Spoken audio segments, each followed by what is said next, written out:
action! If there is a new popular category of bars out there, it is that high-protein bar. Now, there are a few issues with it. One, it's hydrolyzed, extracted from cow hoofs and skins. There's palm oil, which is the only saturated fat that can remain liquid at room temperature, which is what gives it the shelf life of uranium. Now, a way to discuss this, but we're going to need a little fire, which I'm pretty sure... My contract? No fire. They contain a lot of simple sugars, which when you eat them, they are... Hold on. Burned up in your metabolism. This is a really good thing if you're running a marathon or lifting the weights of a gym. But if all you're lifting is remote control, you could have a problem. You see, what happens is your pancreas is going to release a lot of insulin to neutralize all that sugar.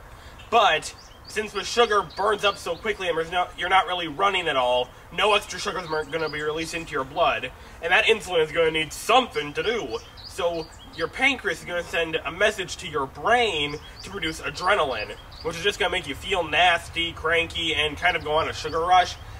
You're going to go on this kind of foaming at my mouth candy rampage at some point. But anyway, that's about all. So I'll meet you inside and we'll talk more about how man has been seeking out portable forms of energy. What? Oh, my contract. And I burnt it.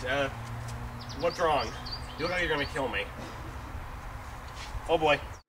Now, back in the Middle Ages, no crusader or knight or anyone who was noble for that matter would leave the castle without pan forte, a dense cake that was loaded with nuts, fruit, cow innards, cow tongues, but it was the most calorie-laden food of its day and contained enough fiber to keep the most noble knight a regular guy.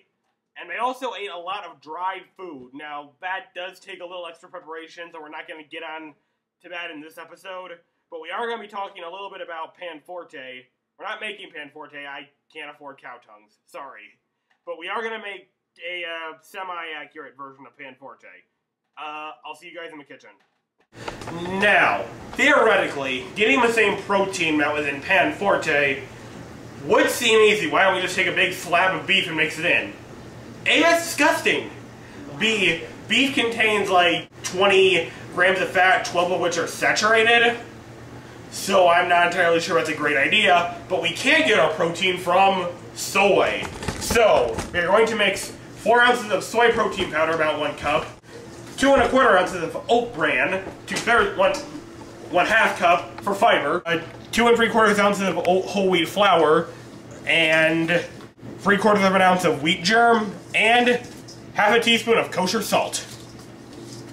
Just whisk that up in the biggest bowl you have. We're gonna need...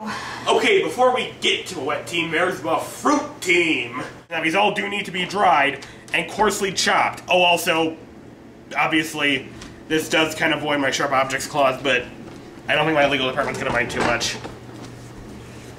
And here they come now. Under no circumstances may you use any sharp object, or you may be billed for a large sum of money. Can I talk to you about this when the show's done? Or we could run these through our meat grinder. That works too. Or your food processor, just don't turn it into paste. Now for the wet team. In a bowl, combine a 12.3 ounce package of silken tofu and just beat that until it's nice and smooth. Okay, there are 4 more ingredients we need to add to this, but add them one at a time and whisk. Half a cup of unfiltered apple juice, half a cup of brown sugar, 2 whole eggs beaten, and 2/3 of a cup of natural peanut butter. If you're allergic to peanuts, either almond butter or cashew butter may be used in this situation. If you're allergic to nuts, I'm not sure what to tell you. Okay, so at this point, you can have made these 2 mixtures weeks, days, whatever in advance. But once you do this, irreversible events are going to take place. So we have to mix. Now, since that can be a little bit of a bad idea with a whisk, take your rubber spatula and just kind of mix it in. Okay, I've successfully added the fruit. The problem comes from the fact that the fruit and violent mixing are a bad idea. So the trick is to think fold, not stir. Okay, now at this point, we're ready to bake it. time, too. So, take your favorite 9x13 baking dish and just kind of start spooning it in.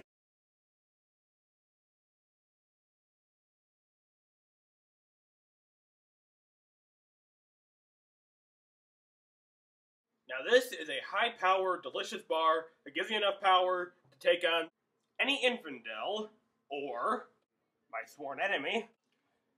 We hope we have instilled upon you the courage to take on making a high-power protein bar.